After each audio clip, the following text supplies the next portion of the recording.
Let's flip through these grungy and absolutely gorgeous junk journals made by Kerstin at House of Chaos Art while taking a look behind the scenes of my little one-woman business.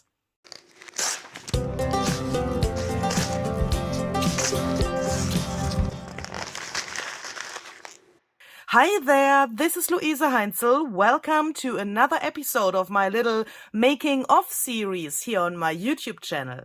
With my last video, I have started this series. In this series, I would like to give you a little look behind the scenes of LUISE HEINZL, meaning LUISE HEINZL on YouTube, on Etsy, on other social media platforms. I would like to talk a little bit about how this whole business is working. And I also would like to create a digital printable paper collection together with you and in collaboration with Kerstin, known as House of Chaos Art on Instagram. In my last video, I have shown you how I make some digital printable backgrounds with the help of Kerstin's work. So if you have missed that video, please check out the info box. I have made a playlist. Until today, there are only 2 videos in this playlist because this is the second video of the series, but I will list every video that I will publish within this series so that you can watch everything and that you can, take a look behind the scenes of LUISE HEINZL. As I told you in my last video, Kerstin has sent these gorgeous journals to me so that I can use them to take parts of them and put them into a new digital printable paper collection that I would like to create within this series and also with you together. So I would like to give you a little behind the scenes look of how a digital printable paper collection comes to life. And I also would like to answer some of your questions. So perhaps you know my other series, this 365 days journal series, where I asked you that you can ask me some questions, things that you always wanted to know about me. And there were some questions about YouTube, how it's going on with a YouTube channel, how do you become a YouTuber and that stuff. There were some questions about Etsy and this whole Etsy business, how that works.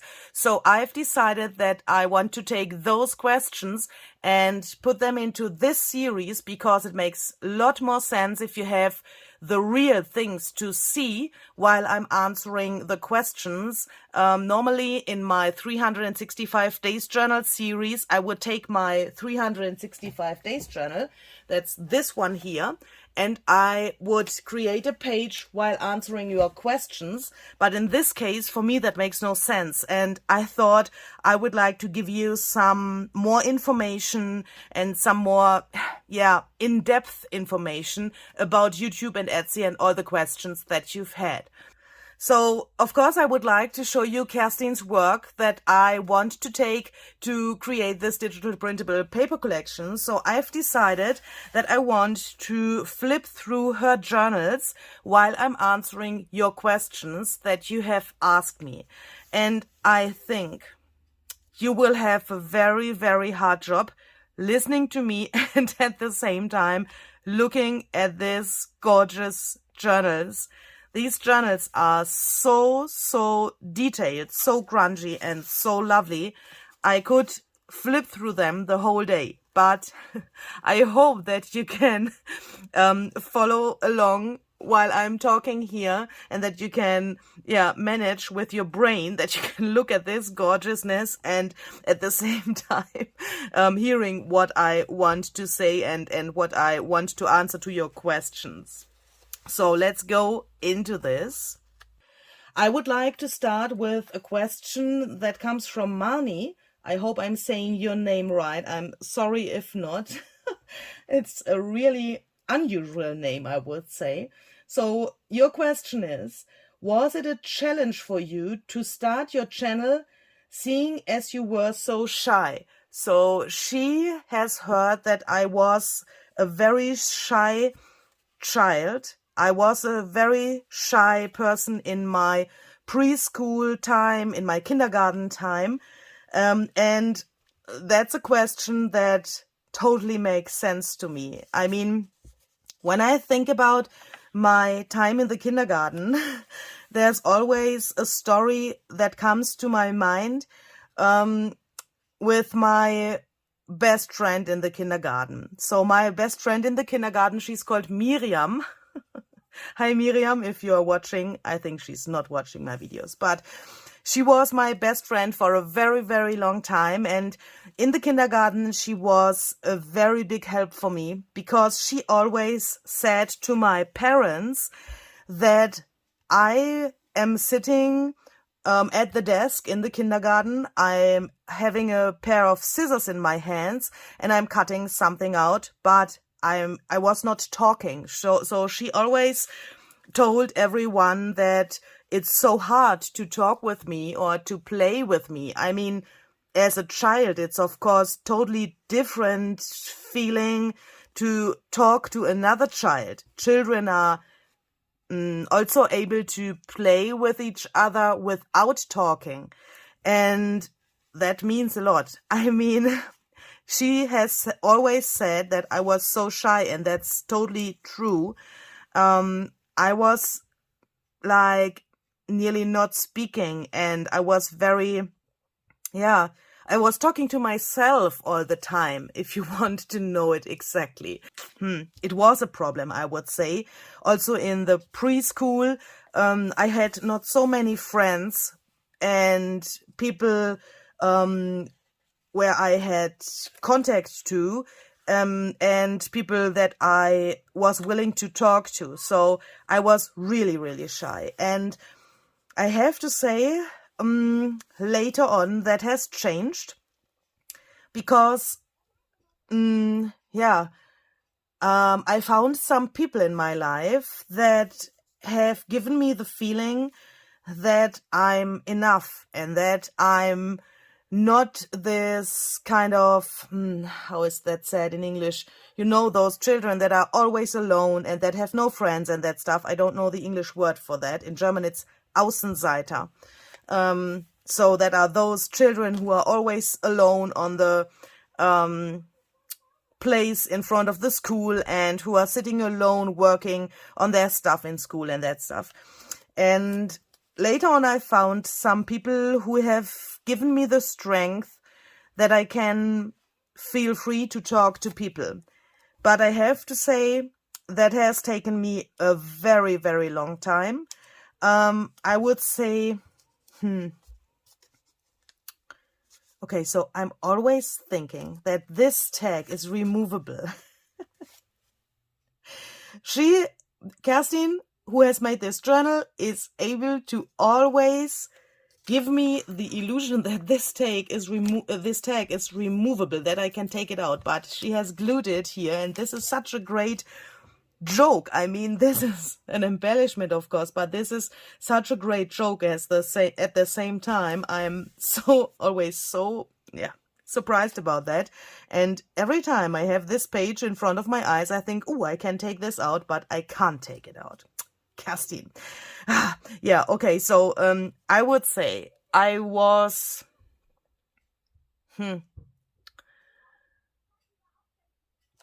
25, 27 years old when this thing happened that I could talk to people that are not my friends. And I also have to say I don't have so many friends. I'm okay with that, but always in my life it was like, I'm the person who has not so many friends. But I also have to say, having a YouTube channel is something that can help a lot with this problem, because when I'm sitting here, I have the feeling that I can talk to you and that you are directly with me. You are close to me, but you are far away at the same time. And that, of course, helps a lot in this, let me say, communication problems. Even if you are shy, I think you can have a YouTube channel, because you don't have to talk to the people directly. I mean, I have met some of my junk journal friends in reality and I had no problems talking to them. I was not shy in that moment, but that's also, I guess, a thing, because they are doing the same things as I am doing. So if you have a meeting with a junk journal friend, it's something totally different than when you have to talk to a stranger, for example, because you have something to talk about. The other person will understand what you are saying because she or he is doing the same, and they will not laugh about you because they can understand you. And I think that's a very, very big point. And that also helped me a lot when I started my YouTube channel. To know that helped me a lot. The next question comes from Debra. She wants to know, how many junk journals did you make before you felt that they were good enough to start selling? When did you start? So I have my Etsy shop since the end of 2018. But when I started my Etsy shop, I started with digital printables. So there was a very, very kind woman. She is called Kim. Kim, if you're watching. Hi. She's such a sweet woman. She is following me since the very first time, I think.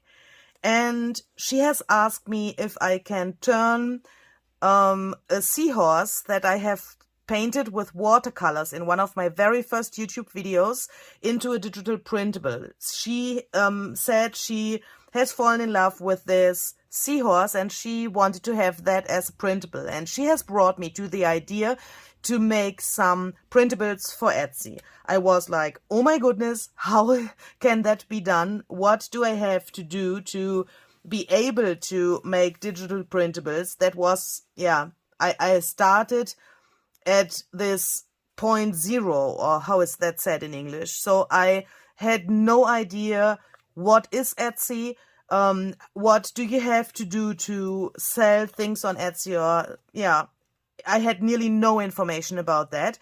But I was so,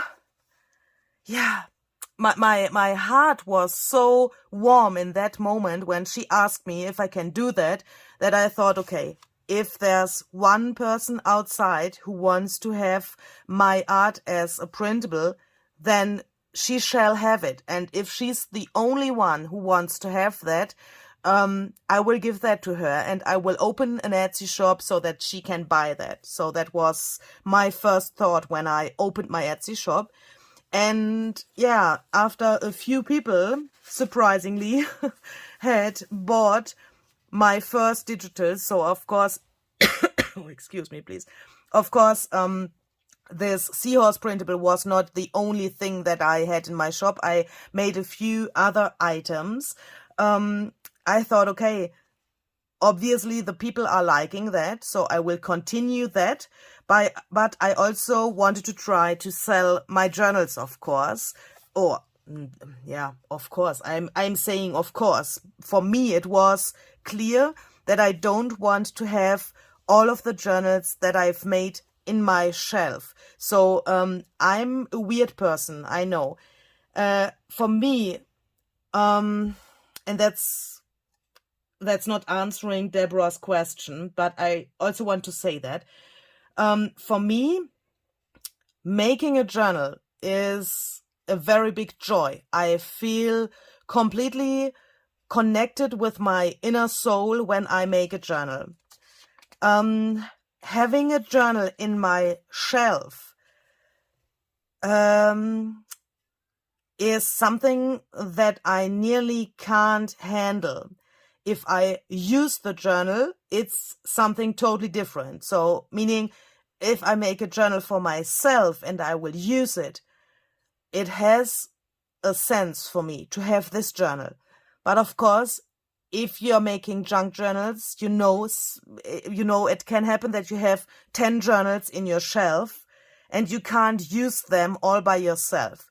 So having a journal that is not used in my shelf, it's a disaster for me. I can't handle that with my inner emotions. I have a problem when this journal is in the shelf. So that was a thing that I had to realize for myself. I always had this strange feeling when I had finished a journal and I've put that in my shelf because it was not ready to use for me, because I had another journal that I've worked in at that moment. It was always this strange feeling for me. And then I thought, okay, why not trying to sell the journals? Because then they perhaps would give joy to other people. And for me, selling a journal is giving joy to another person. It's not this business character for me. Do you know what I mean?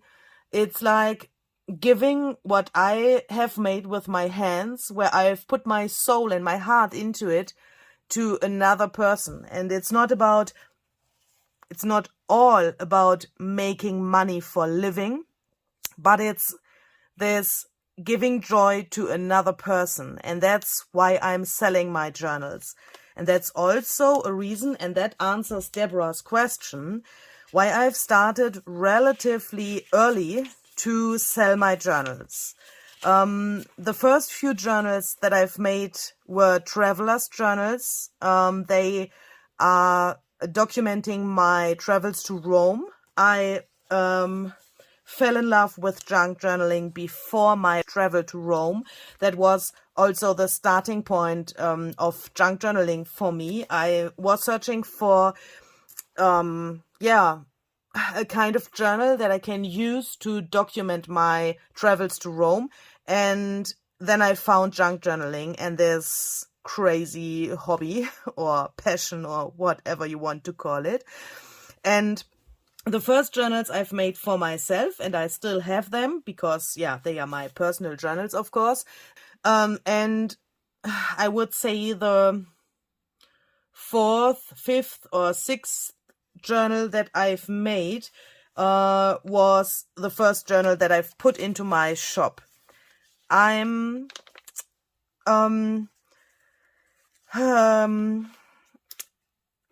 would say I know my skills. That sounds a little bit arrogant, but I think I know my skills very, very good, because in my childhood I was always watching and helping my parents when they made some renovation. Is that the word? No, that's totally not the word. Let me check what's the word for what I want to say. Renovation. Obviously, that's strange. So, when my parents had a renovation in their house, for example, a new floor or a new wallpaper on the walls or something like that, I always was allowed to watch them, and I always had to help them. So no matter which medium that was, paper, wallpaper or wood or whatever, I had to help them. So I had contact to those materials that you have in your hands while you are working very, very early. I would say my parents are self-taught handyman. I don't know if that's the word. Here it says craftsman, artisan, manual workman. I don't know if one of these is the word that I'm searching for, but if you do everything if you do everything by yourself. So they had no professional worker in their house when they wanted to do something new, so they did everything by themselves. And I learned that for myself very, very early, and I've always done that. Before I'm asking someone else, I'm doing it by myself, and that's why I know my skills very good. If I do something that's not in a good quality. If I would make a journal that falls apart, I would immediately recognize that, and that of course would not go into my shop. So I'm a very big perfectionist. I'm trying to learn with my eyes and learning by doing. Ooh, what's that? I think this is one of Kerstin's hair. Yeah, I guess so. This is a black hair. Do you want to have that back, Kerstin? Oh my goodness. That sometimes also happens to me. But of course it's removable. Yeah, so I started selling my journals very, very early. And I'm proud, really proud, that the people like them and that they told me in the reviews on Etsy that they are really, really high quality. I'm very proud of that because I took many, many hours to learn how a journal is constructed. And of course, I watched many videos and I've tried different things before I have my result in my hands. Before I had my results in my hands that I called a journal. So of course there was trial and error, especially with my personal journals, but I'm very proud that I could manage that and start so early. I think that's also not so, I think I'm a lucky girl that I'm able to do that, or that I could do that. Yeah.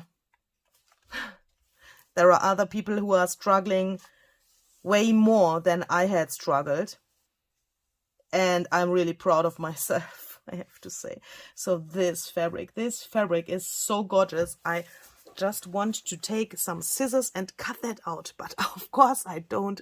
I will not do that. But now I have to stand up to make sure that you can see that. I don't know how she has done that, or if she has done that by herself. But this looks like an effect that you can also reach on silk with salt. This is absolutely gorgeous, but this is no silk. I can feel that this is, I don't know what, but it's no silk. Really, really gorgeous. And these colors. And this is also, by the way, isn't this just a gorgeous idea to put all of these strips of fabric into this little, yeah, fabric notepad thingy. I don't know how to call that, but this is absolutely a brilliant idea. Absolutely brilliant. Graham Fox, Wendy, Bärbel, Hanke, and Liz have asked, do you do this full-time or do you have another career besides? Can you elaborate on your creative jobs and the other jobs? You mentioned a snack bar, I think. Very curious how you combine the two. What did you do for a living before you started your art business? And how did you decide to do art full-time? So first of all, I have to say, yes, in the meantime, I'm doing this Etsy and YouTube thing full-time, but that's since approximately a half year. So I've decided that nearly exactly 1 year ago from today, I've decided that I want to do this full-time, but I had to fulfill some things for the job that I had before I did this full-time. Does that make sense? So there were some, yeah, how can I say that without going into too much detail? So there were some issues with my ex-boss at this snack bar where I was working, and I had to do some things for him before I could quit the job. Let me say it like that. So the last summer was for me 100% stress. It was the hell because I've already decided that I want to do this full time, but I couldn't do it full time. Do you know what I mean? So I had to work many hours in the snack bar here on the campsite. So, whoops, much in this pocket. So for all the people who are not knowing this, I'm living in a tiny house with a caravan next to it on a campsite in the summer. In the winter, I'm living somewhere else, but in the summer, I'm here on the campsite, and my junk journal studio is also here in my caravan / tiny house. And the snack bar I was working in is directly there next to my caravan. Do you want to see it? Perhaps we can manage that. So that you can see how close to my desk this was. So let me show you that. Okay, so let's try that.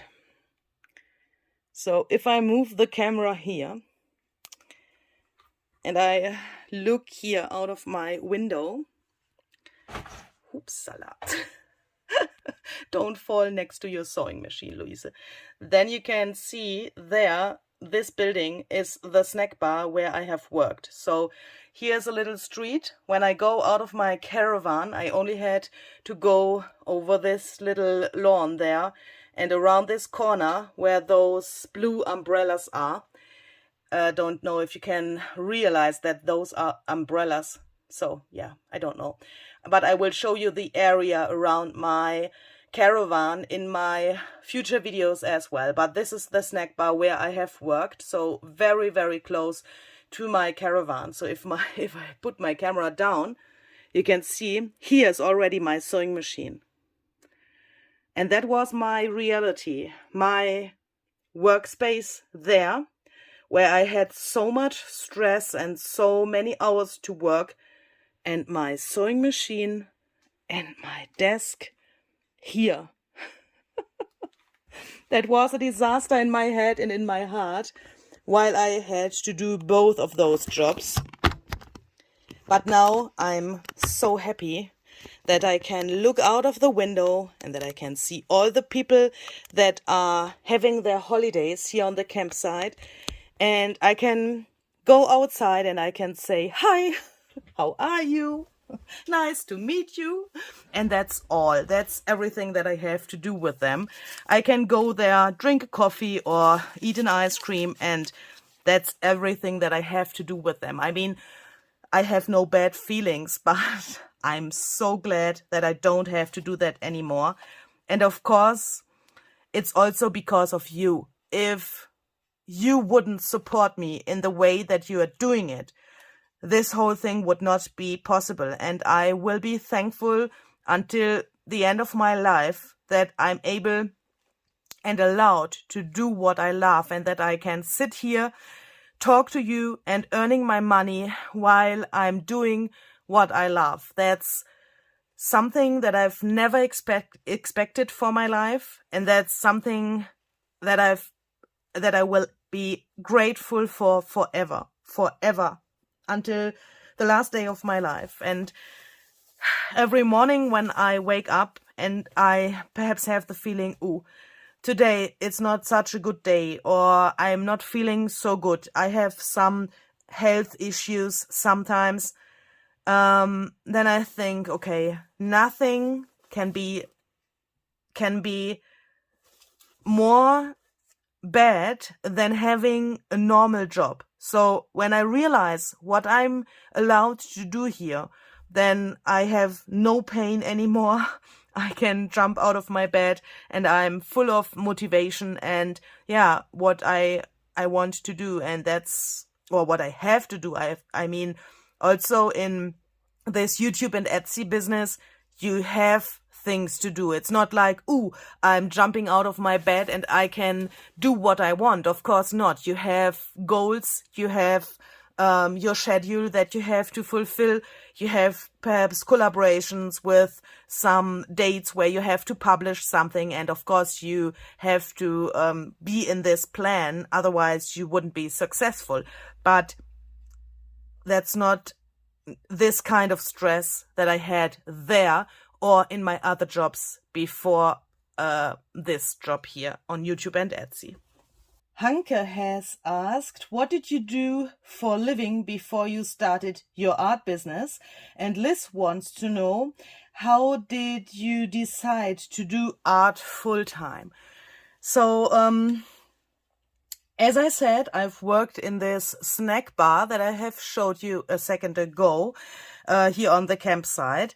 But before I did that, I did something totally different. So I will go back in time some steps. So before I moved to Austria, so perhaps you know that I was born in Germany, and then I found the love of my life, Gary, and I've moved from Germany to Austria.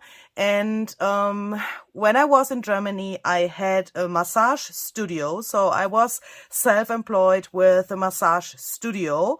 And then when I came to Austria, I realized that I couldn't fulfill my massage job here because the rules for having a massage studio in Austria are a little bit different than in Germany. And the classes that I took in Germany were not the same like they are needed here in Austria. So that means there was this problem. I could do this whole massage classes again for very much money. Of course, you have to pay that from your own money. And I decided that I don't want to do that, and I didn't have the money for doing that. So, then there was the chance to work in the snack bar, and I took that job to have something that brings me money. But before I had the massage studio in Germany, I was a preschool teacher. So, originally, after I went to school, I went to the university, and I studied to become a preschool teacher, and I was a preschool teacher for I think, I don't know. Sorry, I can't count the years at the moment, but it was a few years that I was a preschool teacher, and then I've decided that I don't want to do that because, I have to say in Germany, the rules for, or the possibilities for children that have some special needs are not the best. And I had a problem with this whole system. I couldn't handle that. And then I've decided that I don't want to do that anymore. I moved in Germany around a little bit. I had several places to live. And then I met Gary and I came to Austria, and now I'm here. Now I'm here in this situation that I have a YouTube channel and an Etsy shop, and that I'm allowed to do this full time.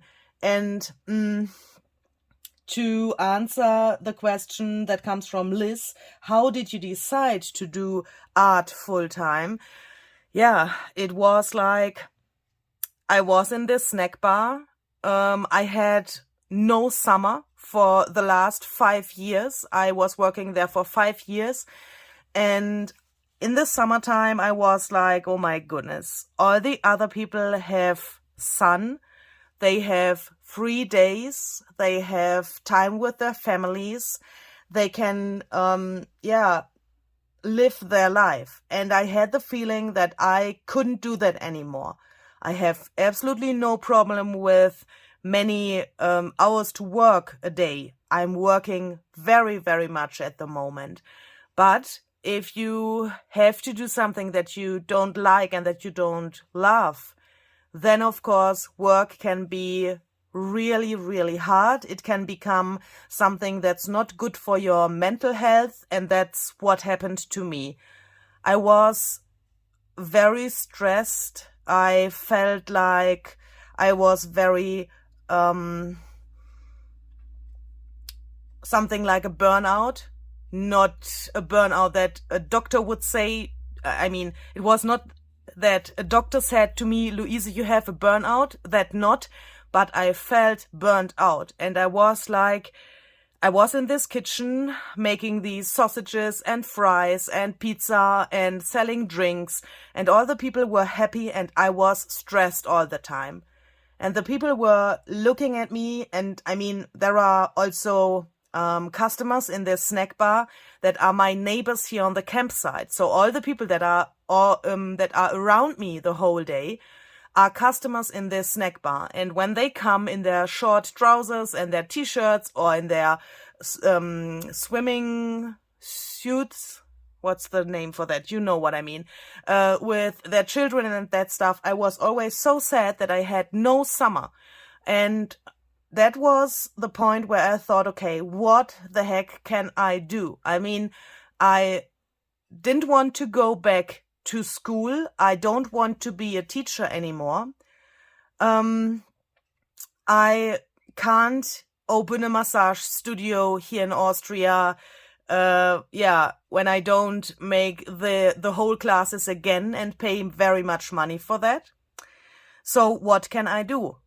And I think art is something where I can say I'm good in making art. So do you know what I mean? I don't want to have a job where I can't say I'm good in this job. I was a good teacher. I'm totally sure. I had much feedback from the parents and from the children that I was a good teacher. I got many positive feedback from my customers in the massage studio that I did a great job. And also here on the campsite in the snack bar, the people were like, oh, you are very kind to the people and you are doing a great job. My boss was very satisfied with me. But, yeah, it was not satisfying for myself. And that was the problem. And that's, yeah, why I have decided to try to do my art full-time.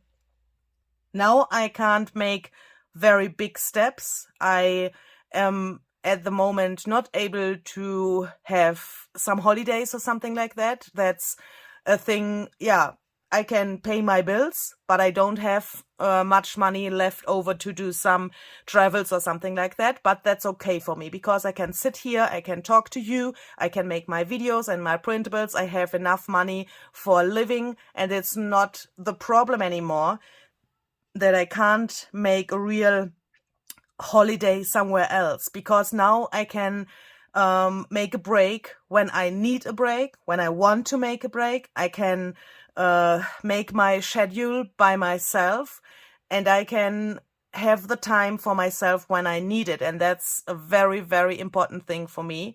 And that's something like holiday. And I have a very beautiful lake also very close to my caravan here. I will also show you that in a future video, how it looks there. And that's also some kind of a holiday for me. Okay, so I would like to stop here because I think that was very much information for one video. I hope your questions are answered, and I would like to go on with some more questions in my next video because we have some journals left that we have to look at and that I would like to show you. So these are also journals that were made by Kerstin, and I would also like to flip through those and answer some more questions. And of course, I will also go a little bit more in detail about digital printables, Etsy, selling on Etsy, and also the other part, YouTube, having a YouTube channel and that stuff. I'm trying to bring that into little portions to you so that it is not too much. I hope that will be successful. That's not so easy, by the way. But I hope you could get a little look behind the scenes, and I hope your questions are answered. So see you the next time. Thank you very much for watching. Stay healthy and stay creative. See you. Bye-bye.